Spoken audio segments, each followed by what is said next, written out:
Wow. She's really the epitome of a strong, independent woman. Yes, without his help, perhaps I may be lost, I will keep that in mind. and it should be.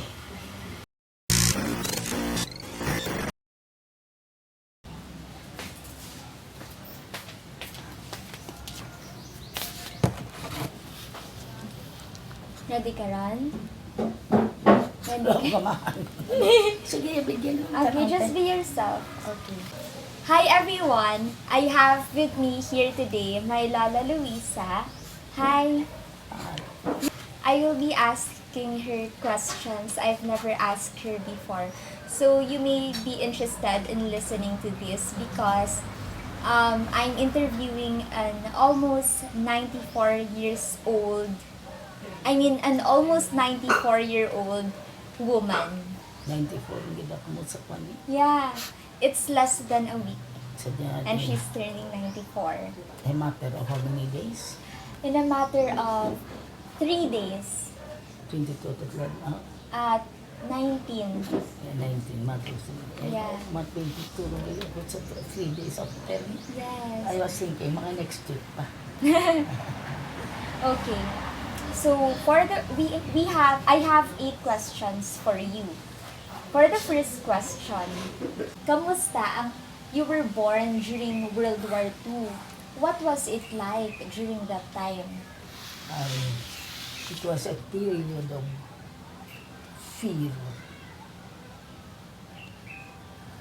and of course very hard on our part because every now and then we have to go in hiding, especially in 1942. Sometimes you have to hike. I cannot understand how many kilometers up and down hills just to escape from the enemies. But you were able to survive it and With the get help through of it. God, Wow. we were given a chance to what is this? Experience those things and to live for the present. It was I cannot describe, but an experience not to be forgotten, especially during the times when the imperial forces of the Japanese were already landing or have already landed, and used to go from town to town, then barrios to barrios, even in remote places. Wow. It was really difficult for us. It was a terrible experience. Yes, really. And you would not like it to return. It was exciting, but you would not like it to come back. But you're here now. And you must be thankful to God Yes, for of that. course, Okay. very much.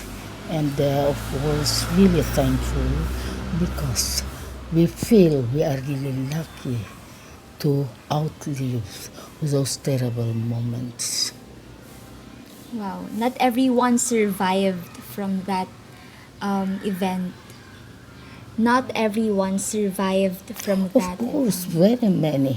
very many of my townmates, although I was young, I was a first year high school student then when the war came, but you remember everything that you heard, and the experience was really terrible. You would not like it to be back anymore.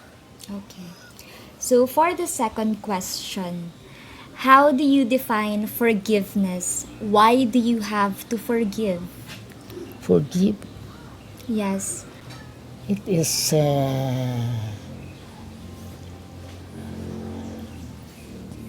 what is accepting and forgetting what or the faults or the misgivings of your fellow to you.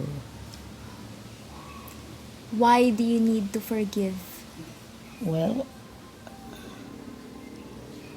I think you don't have any reason not to forgive Wow. because it is but human to commit a fault, and when we committed something wrong, we are also forgiven. Wow. Now, even the Lord is forgiving us. How much more for us not to forgive others? Exactly. Yes, it is really, what is this?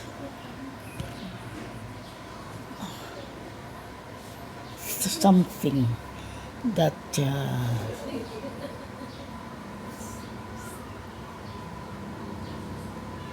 you must not you must not do or harbor, but always to forgive. Always. Amazing answer. So for the third question, do you have any regrets in life? Why? I don't feel I have any because all these things, what do you call this? All these things, all these hurts were almost always forgiven Wow. because of this, of our faith. We also commit such things, such crimes, and we are also forgiven. Even the Lord has forgiven us in all the faults that we made. So there is no reason why you will not forget somebody who has committed wrong against you. Thank you. Okay. Next question. What life lessons would you want to pass on to us, your grandchildren? To be forgiving and loving.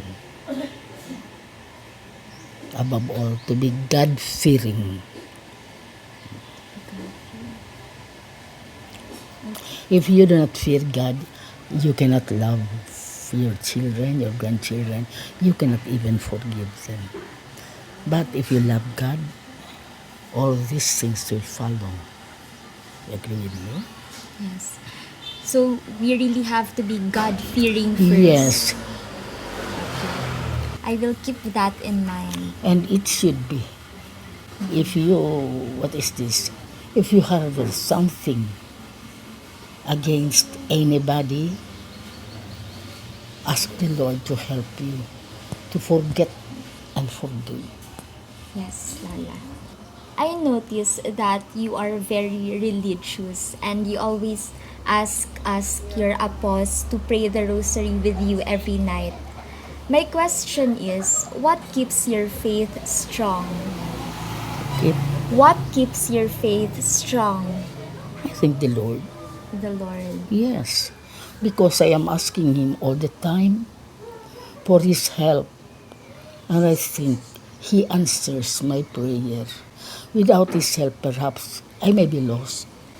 Do you think an answered prayer is when God grants you what you ask of Him, or is it something that is answered even if the answer is no? I think what you ask the Lord is if it is something against somebody, something against your for instance, your enemy, still, I have the courage to ask the Lord to help me forgive. Because it is only then that you will have your peace of mind.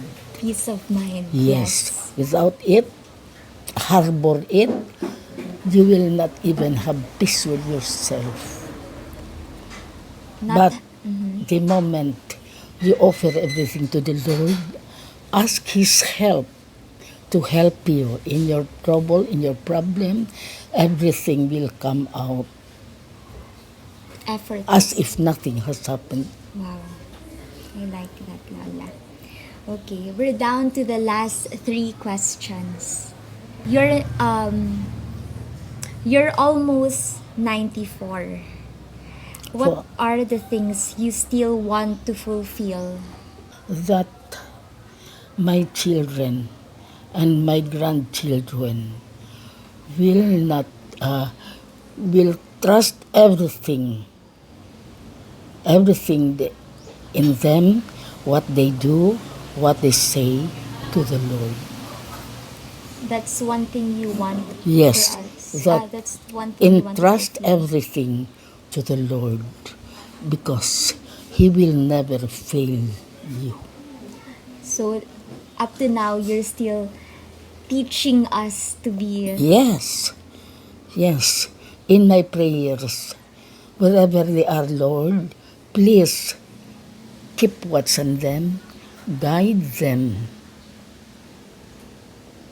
Your will be done, not theirs. Wow. Yes. So, it's like you're praying in behalf of us. You're Yes. praying. Okay. Like your manang side, Yan. yan, she's far away. Sometimes in our group prayers, we cannot mention it, but before bedtime, You pray. I always ask the Lord to guide her, assist her, give her, keep her in good health, and perseverance in the faith so that she will not get lost. Wow. With that, if you trust everything to the Lord, you will never get lost. Because the Lord is always there. Your guardian is always there to direct and guide your ways. In connection to your answer, like it seems like you're doing it also out of love. Ang pag-pray for manang yan. Yes, So now, how do you express your love? in prayers. I knew it. In prayers. Well wishes and prayers for all of you. Have you ever wished ill for others? Never. Of course, my friends, and even my, I do not even, of course, we have enemies, transient, but still, after the, you can never escape it. Sometimes a quarrel will ensue, but after that, you ask forgiveness Wow. for yourself. If you have been, if you are done wrong to her, to please forgive you. And I have already forgiven her. Wow. Yes, So you express your love through prayers. That's the number one way for you to express it. pray for your children, pray for your grandchildren, your parents, your friends, and your enemies. Yes. Last question, Lola. What is your message to your 25-year-old self? Thanking the Lord for giving me what I am now and praying further for His guidance to guide my children and my grandchildren and all those who need my prayers and assistance according to His most holy ways. I want to thank you for accepting my invite, Lala. Welcome. But there's Very one much- thing I want to ask you. What's it? Why do you not want me to be your assistant when you're taking a bath? Because I can still manage. Because as long as I can, I avoid to be dependent. Wow. She's really the epitome of a strong, independent woman. Yes, as long as I can make it. But maybe will come a time when I will have to be dependent on the assistance of those who are around me. Would you... But as long as I can make it, may the Lord help me. Wow. Thank you. Thank you, Lola. Okay. Say bye now. Bye to the camera. Bye. Okay. Bless us. Bless us. Okay. We have a visitor.